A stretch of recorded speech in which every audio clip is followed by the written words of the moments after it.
Hello and welcome to AASPA's podcast. My name is Anna Weber and I am AASPA's marketing coordinator. With me today, I have Emily Douglas-McNab and Kate Heynoski. They are both the co-founder and chiefs of Experience Management Institute in Ohio. Thank you both for joining me today. You guys are presenting at our annual conference and we're going to talk about that a little bit. But first, would you mind sharing just a little bit about yourselves? Absolutely, we'd be happy to. Hi, my name is Kate Heynoski. As Anna mentioned, I'm one of the chief and co-founders of Experience Management Institute, which is a women-owned business located in Columbus, Ohio. Emily and I work with school districts around the country supporting their HR needs and strategy development. I've been working in education for over 10 years, and then my expertise and background is in process improvement, data analysis, and learning design. And I am Emily Douglas-McNab. We laugh and say that I am the yin to Kate's yang. As the other co-founder of Experience Management Institute, we're so excited to be part of this podcast and chat a little bit about conference, which we're very excited about. For a background on me, I have been working in education for about 17 years and really enjoy, as Kate said, supporting organizations and school districts on their HR and process improvement needs. And so we're excited to be here. So you are presenting more than one session at conference, but today we're going to talk specifically about your pre-conference session. What is the title and topic of that pre-conference session? So at conference, our pre-conference, I should say, session is called Power Up Your Retention Strategy. And we've done a lot of pre-conference sessions in the past, and we were really excited to kind of do something a little bit different. Every time we present, we always create new content, new slides, do new research, because nobody wants to hear groups give the same presentations over and over, especially to learn about things that are outdated. So we're really excited to talk all about retention and practices that organizations can do to keep their best people. When I was looking at the titles for the pre-conference sessions and I saw that you guys included Power Up, it made my heart sing a little bit that you were including our conference branding. That just made my little marketing and branding heart so happy that you guys included that. We do try and be intentional and look at where the conference is going and trying to figure out how we can fit in with that overall theme. Exactly. Appreciate that a lot. What would motivate someone to come to your session? Kate, I'm going to let you go first. Yeah, I think there's a lot of things that we could point to. One thing that I've noticed in particular is while there's a lot of focus around recruitment, talent acquisition, how do you bring people into your organization? And organizations tend to be a lot more deliberative about their strategy for getting new employees. There's less focused effort really looking at how do you retain the employees that you currently have. I actually did a quick Google search today just to see, are there positions around individuals in leadership positions and organizations that are focused on retention. And what I found is that there aren't a lot of jobs out there focused specifically on how holistically do we think about our employees and ensure that we're retaining our employees. Where you do see it is on the student side, especially in higher ed. So how do we retain our students? You see it on the customer side of businesses where they're trying to figure out how do we retain our customers, but nobody's really giving that focused attention to employees and thinking about what does that look like holistically, as opposed to, one person's concerned about DEI and belonging and another person's looking at our onboarding processes. Somebody else is thinking about exit processes. Somebody else is thinking about what benefits and wellness. So what I hope people get out of this session is coming and starting to think a little bit differently about their employees and what they can do to keep them. And I would add, I think, one of the things that we try and focus on in every presentation we do, regardless of how long it is trying to engage people, right? To sit in a presentation and listen to somebody talk, even for 20 minutes at you, it gets kind of boring. And so we try to be very thoughtful, especially during these really long presentations, to design activities where you can turn and talk to the person next to you. You can audit your current practices. You can lead with ideas for improvement.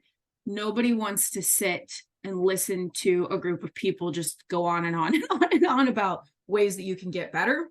And so we try to be thoughtful in the design of interactive activities. I think the other piece about some of our presentations and things that we hear pretty frequently is that we like to include lots of stories. So we tell lots of stories about organizations who do really great things, as well as anonymous stories about organizations who maybe have things that they could still improve and learn. And then last but not least, we always try to have fun. We really, we know that adults learn better, again, when they are participating and when they have fun. So we try to be very thoughtfully inclusive in the design of all of those stories and activities in the session overall. So it takes a lot of planning and a lot of work. Sometimes we do a really great job with that, and sometimes we don't quite get where we want to get, but we try and do that on purpose. So and we always have a good time regardless. We always have a great time, and our team is pretty fun, I will say. And as a team, from a presentation standpoint, our team is very diverse in all the meanings of the word diverse. And so we have lots of people with different experiences and different training and different backgrounds. So it allows for different people in the audience to kind of identify or experience different presenters, which again also makes things not boring. 3 hours is a long time to sit and not have any fun or do any interaction. So I love that pre-conferences are so interactive, because I think that it's a different style of learning than I think you see at a lot of other conferences and in other sessions. What is one tool or strategy from your session that employees can implement immediately in their own district? Well, I know one activity that in particular we want to do during the session is look at how do you audit your current practices. So it can give attendees a chance to really kind of assess where they are today, and then have some ideas for where to go from that point forward, and how to actually take action within their own organization. And I think that as we look at the nation, with all of the organizations that are experiencing shortages, we have to be really thoughtful, again, not only about recruitment, but about retention. So if we're not talking about actionable things that organizations can do, right? And people can take away and say, you know what, I'm going to go back to my organization and I'm going to look at the current information we have, for example, on total rewards on our website and how we're communicating that. Like, that's a fail on us. So like Kate mentioned, auditing your current practices and leaving with some sort of game plan and actionable things that people can literally leave with and make improvements with, to hopefully increase their retention of great people. And just to build on what Emily said, in terms of takeaways, is we always try to weave in examples so that individuals can see they don't have to start from scratch. There's lots of places and things that you can borrow from, adapt. So how do you take what you've already done for recruitment and make that support your retention efforts? How do you take a look at what people have done in the customer service or customer experience space and flip that into something, an experience that you provide for your employees? And what can we share from industries that have made employee experience a priority, and how you might use that or look at it within your own organization? And we're also really conscientious of the fact is that school districts are all different sizes. So some people are a one-person shop and some have an entire team. And so that means different things to different people, and it looks different in different organizations. So how can we provide a variety of examples that gives everybody an entry point? One of the things that I love about our speakers is we have such a diverse member base. We have people from the biggest districts in the country and people from tiny little districts. And I love that every single pre-conference speaker I've spoken to has talked about making sure that we're being inclusive to all sizes of district, because I can understand why it would be so overwhelming to come to our annual conference if you are the only HR person in your district, or you're the superintendent who does HR because you have no HR department, and just feel totally overwhelmed by all this information. So I just love how many people have said that they're making sure that they're being inclusive to all sizes of district. And I call Kate borrowing and taking things from another department and making them your own parallel development. I do a lot of parallel developing in my job. So now we get to do the fun questions. What are you looking forward to at this year's conference?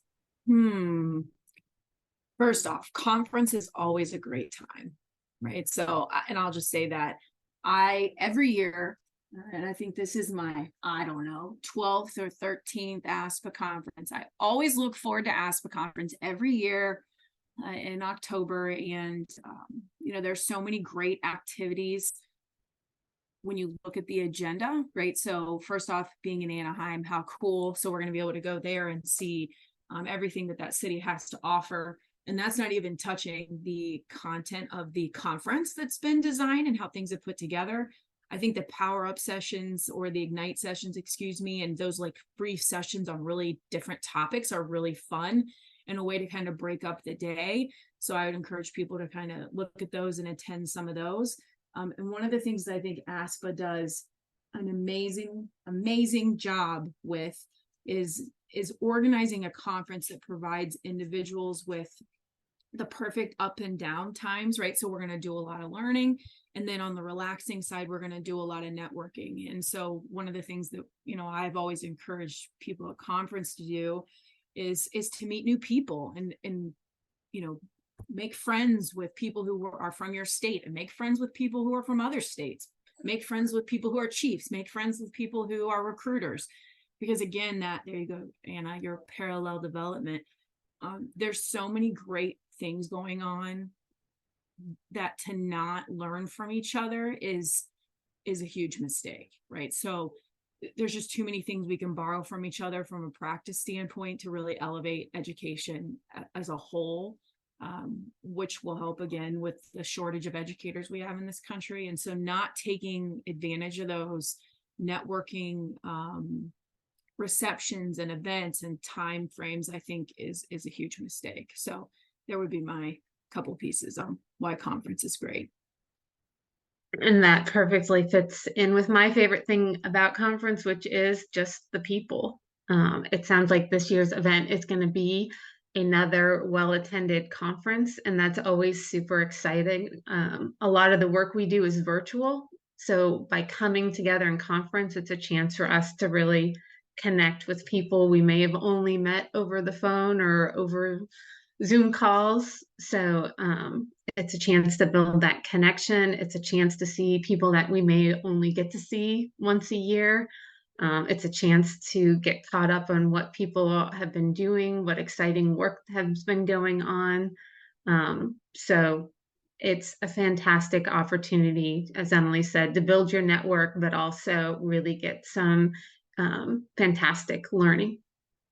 One of my favorite parts of conference is I feel like I know every single one of our members by name because I see all of the names so frequently, but getting to put a face and a personality to the name is so fun. And it just makes it feel like I know all of these people so much better than I probably do. I just love getting to meet our members and see them face to face. It's one of my favorite parts of the whole year is going to see conference and seeing everybody.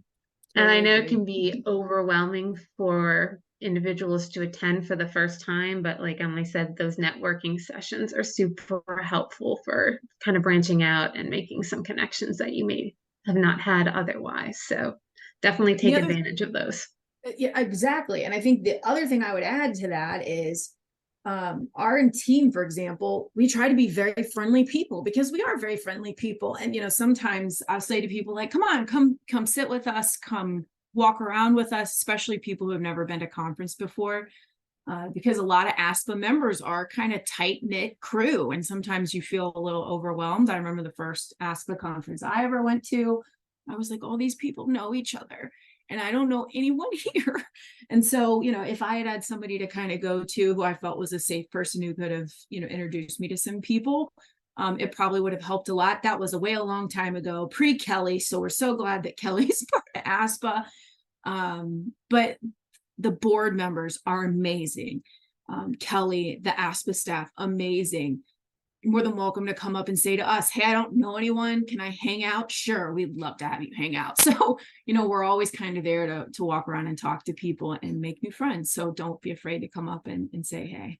Absolutely. We've all been the new person at one point in time. So if you're a new person, let us know. And if you're a new person, make sure you go to the first time attendee reception and meet some other first timers. And usually we have a couple of, I guess I'll say veterans. I don't know if that's the right word. Experienced conference goers, people who have been to a lot of conferences, and our whole board and all of the staff are there to say hi and just make sure that you're welcomed and have a little bit of a lay of the land. Very true. Thank you both so much for joining me today. It was a pleasure to chat with both of you, and I'm so excited to see you guys in just a couple of weeks. We have a countdown clock on our conference website, and I looked at this morning and the number made me excited and nervous. To say that countdown clock makes me feel anxious. Yes, we have a lot of work to do in the next 46 days. And based Thank upon you when for you listen being to our this fabulous podcast, maybe less. podcast hostess for. Of course, You've made it painless. I was gifted with the ability to talk. So podcast hosting for me has been an excellent little side career in the AASPA office. That's great. Well, thank you both, and we'll see you soon. Sounds good. See you.